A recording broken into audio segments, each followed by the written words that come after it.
we're at the point now where it's June 3rd, right? So a lot of teams who are hovering around that 500, slightly below, slightly above. I'm looking at roster control, who they have, who's hurt, who's not. Are they going to make a run? Is there a realistic possibility they're going to make something? There are a lot of teams who are on that fence line, and that's where we're going to start finding out if these teams are going to be sellers, buyers, et cetera, et cetera. The buyers at the trade deadline are pretty obvious. Guys that are obviously in the hunt already. Yankees, pretty much all first place teams. Yankees, Mets, maybe Dodgers, the Phillies, possibly. They have the Astros on here as buyers.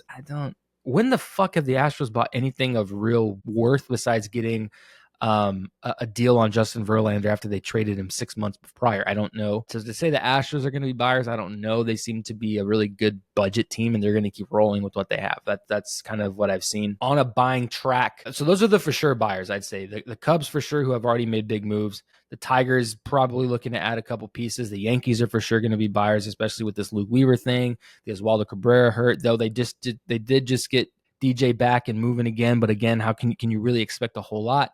The Dodgers are for sure going to try to, I'm sure, figure out some pitching with Snell, Glasnow on the IL, a couple other guys here and there. Evan Phillips done for the year. Gratterall, who's in and out of the IL all the time. You got Kershaw back, who you don't really know what you're going to get out of him, so they're definitely going to be buying.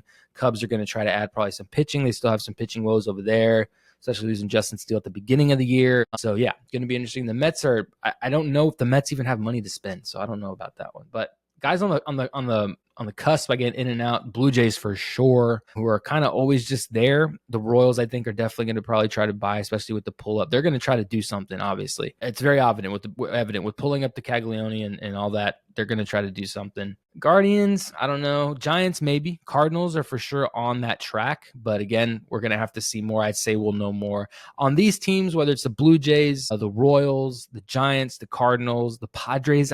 Pitching maybe. Padres, honestly, the Padres, I think, would probably try to put some acquisitions before the deadline. I lumped them in there with the Yankees and Tigers in them.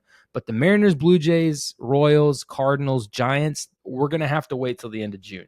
Probably the first week of July is probably when we'll see some of those guys kind of fade it one way or the other. Now, the middle, and when I say fall in the middle, okay, I'm not talking about selling. I'm talking about buying or staying the same. These guys are all kind of in a hunt for either a playoff spot or a wild card. So that's that group. Right. So now we're hitting the middle of, are we going to be buying or selling? There's two different realms here. So there's buying or rolling with what we got. We have a good team. We're going to see what we have. And then there's another realm over here that's buying and selling.